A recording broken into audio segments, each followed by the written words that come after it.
राम राम दोस्तों, मैं भगवान राम का वंशज अभयवीर आपका आपके चैनल में हार्दिक स्वागत एवं अभिनंदन करता हूं। दोस्तों, आज मैं आपको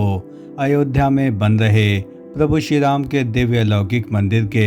निर्माण कार्यों की बड़ी कार्य प्रगति के साथ ही निर्माण समिति की बैठक में लिए गए बड़े निर्णयों के संबंध में अति महत्वपूर्ण एवं सबसे नवीनतम जानकारी प्रस्तुत करूंगा।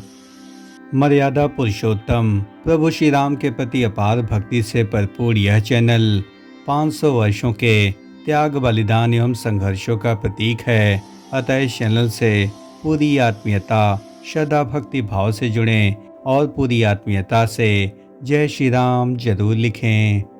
प्रभु श्री राम के मंदिर में रामलला की प्राण प्रतिष्ठा कार्यों में अब केवल 45 दिन का समय ही शेष बचा है, यानी 1.5 महीने से कम वक्त में राम मंदिर के निर्माण कार्यों को पूर्ण किया जाना है और इसके संबंध में निर्माण समिति की बैठक में 4 अहम निर्णय लिए गए हैं। और इस अहम निर्णयों के विषय में जानने के लिए आपको पूरा वीडियो अवश्य देखना चाहिए। निर्माण कार्यों की प्रगति पर जो पहला सबसे बड़ा निर्णय लिया गया है वह राम मंदिर के निर्माणाधीन परिसर में अब प्रवेश पूरी तरीके से वर्जित कर दिया गया है। अब न तो किसी वीआईपी को एवं ट्रस्ट से जुड़े हुए लोगों को प्रवेश दिया जा रहा है, न ही किसी अन्य श्रद्धालु को। और ट्रस्ट के सदस्य द्वारा यह भी बताया गया कि फर्श पर मार्बल लगने की वजह से प्रवेश पर पूर्णतः पाबंदी लगा दी गई है और वर्तमान में संपूर्ण राम मंदिर परिसर में फर्श लगाने का काम तेजी से किया जा रहा है। सामने दिख रहा परिदृश्य राम मंदिर के परकोटा द्वार के ठीक सामने यानी पूर्व दिशा की ओर फर्श निर्माण कार्यों का है। और यहाँ आप देख सकते हैं कि किस प्रकार से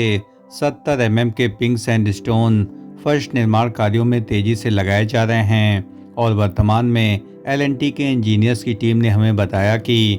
परकोटा द्वार के ठीक सामने लगभग 30 से 35% पत्थर लगाए जा चुके हैं और ये सभी पत्थर मिर्जापुर की खानों से आए हैं और इन पर पहले से कटाई करने के पश्चात अब इन पत्थरों को केवल फिटिंग कार्यों के लिए ही किया जाना है, क्योंकि यह पत्थर पहले से ही चौकोर आकृति में कटे हुए हैं और इनकी जो माप है वह 70 mm के आसपास है। यानी संपूर्ण राम मंदिर के परकोटा द्वार के पूर्व दिशा की ओर अब यही पत्थर लगाए जाएंगे ताकि श्रद्धालुओं को राम मंदिर की परिक्रमा करने में किसी भी प्रकार की दिक्कत का सामना न करना पड़े और प्राण प्रतिष्ठा में पूरा परिसर व्यवस्थित दिखे। अतः यहाँ पर फर्श लगाने की प्रक्रिया युद्ध स्तर पर प्रारंभ कर दी गई है।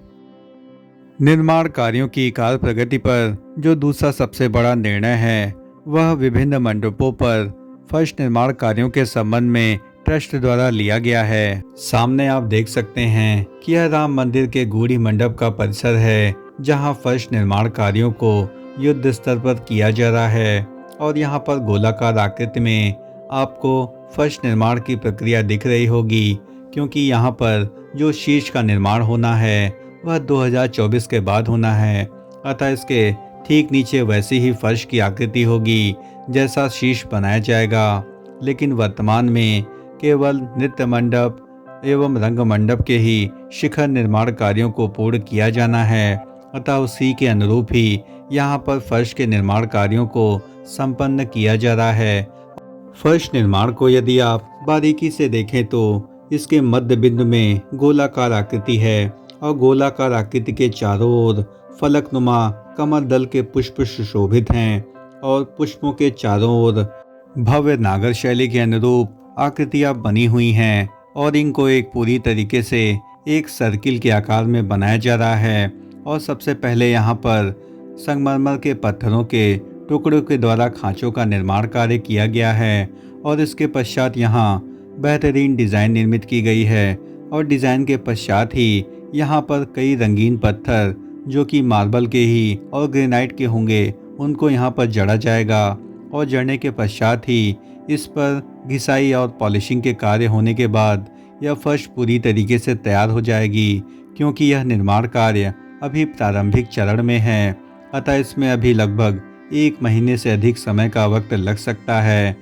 सामने आप देख सकते हैं कि राम मंदिर के गर्भगृह से सटा हुआ यह परिक्रमा पथ है, जहां पर फर्श निर्माण की प्रक्रिया लगभग पूर्ण कर ली गई है, लेकिन यहां पर वर्तमान में घिसाई एवं पॉलिशिंग के कार्यों को करना अभी शेष है। अतः मशीनों के द्वारा यहां पर पॉलिशिंग एवं घिसाई के कार्य तेजी से किए जा रहे हैं और पॉलिशिंग पत्थरों पर इसीलिए की जाती है ताकि उसमें बेहतरीन लुक एवं शाइनिंग आ सके। और परिक्रमा पथ के निर्माण कार्यों के पश्चात अब गर्भगृह में फर्श निर्माण की प्रक्रिया को प्रारंभ कर दिया जाएगा, क्योंकि वर्तमान में गर्भगृह में रामलला की प्रतिमा की स्थापना होनी है। अतः इससे पहले पहले यहाँ पर फर्श निर्माण कार्यों को पूर्ण कर लिया जाएगा और संपूर्ण राम मंदिर परिसर में अभी रंग मंडप और नृत्य मंडप में फर्श निर्माण कार्यों को तेजी से किया जा रहा है। अतः यहाँ पर किसी भी प्रकार की आवाजाही को पूरी तरीके से प्रतिबंधित कर दिया गया है और यहाँ पर जो भी फर्श लगाई जा रही है वहाँ मकराना के सबसे उच्च गुणवत्ता के व्हाइट स्टोन का प्रयोग किया जा रहा है। और यह भी सूचना प्राप्त हुई है कि गूढ़ी मंडप, रंग मंडप, नृत्य मंडप और सिंह द्वार के आसपास जो भी फर्श के निर्माण कार्य हैं वह इसी माह यानी दिसंबर के लास्ट तक संपन्न कर लिए जाएंगे और अंत में केवल पॉलिशिंग एवं घिसाई के कार्य ही शेष रह जाएंगे, जिनको जनवरी के आसपास पूर्ण कर लिया जाएगा। मंदिरों के फर्श निर्माण की प्रक्रिया में पॉलिशिंग का विशेष महत्व माना जाता है, क्योंकि जितनी बेहतर पॉलिश की जाएगी उतना ही फर्श में निखार आएगा और चमक आएगी। और सामान्य तौर पर स्वामीनारायण संप्रदाय के मंदिरों में फर्श आपको बिल्कुल शीशे की तरह झलकती हुई दिखाई देगी और ठीक उसी प्रकार से राम मंदिर की फर्श भी आपको मनमोहक दिखेगी।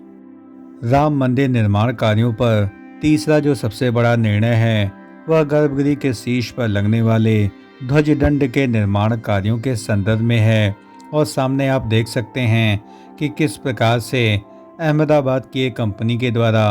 पीतल के ध्वजदंड का निर्माण कार्य किया जा रहा है और इनकी कुल संख्या 7 बताई जा रही है। लेकिन राम मंदिर के गर्भगृह पर जो भी ध्वजदंड लगाया जाएगा उसकी ऊंचाई 44 फीट के आसपास होगी और इतना बड़ा ध्वजदंड शायद भूतो न भविष्यति किसी भी मंदिर में नहीं लगाया गया है। पीतल से निर्मित इन खूबसूरत ध्वजदंडों को यदि आप ध्यानपूर्वक देखेंगे तो इनमें जो आकृतियां बनी हुई हैं वे बेहद मनमोहक और बहुत ही खूबसूरत प्रतीत हो रही हैं और लगभग 5500 किलोग्राम के कुल वजन वाले इस ध्वजदंड का निर्माण अहमदाबाद की company Shri Ambika engineering works द्वारा किया जा रहा है और लगभग 7 ध्वजदंडों पर तेजी से काम किया जा रहा है, क्योंकि राम मंदिर परिसर में इन 7 ध्वजदंडों को लगाया जाएगा और प्राण प्रतिष्ठा कार्यों के पश्चात यानी 2024 के बाद ही इन ध्वजदंडों को स्थापित किया जाएगा, क्योंकि वर्तमान में गर्भगृह के शिखर निर्माण की प्रक्रिया आरंभ नहीं हो सकी है। अतः इसे 2025 के बाद ही इसे निर्मित किया जाएगा। हिंदू धार्मिक मान्यताओं के अनुसार ध्वजदंडों का विशेष महत्व माना जाता है। ये एक अनोखा एंटीना होता है जो ब्रह्मांड की ऊर्जा को भगवान के गर्भगृह तक ले जाता है। गर्भगृह के शीर्ष पर जब यह स्थापित किया जाएगा तो बहुत रोचक होगा कि किस प्रकार से इसमें बैलेंस स्थापित किया जाएगा। और यदि इस ध्वज स्तंभ के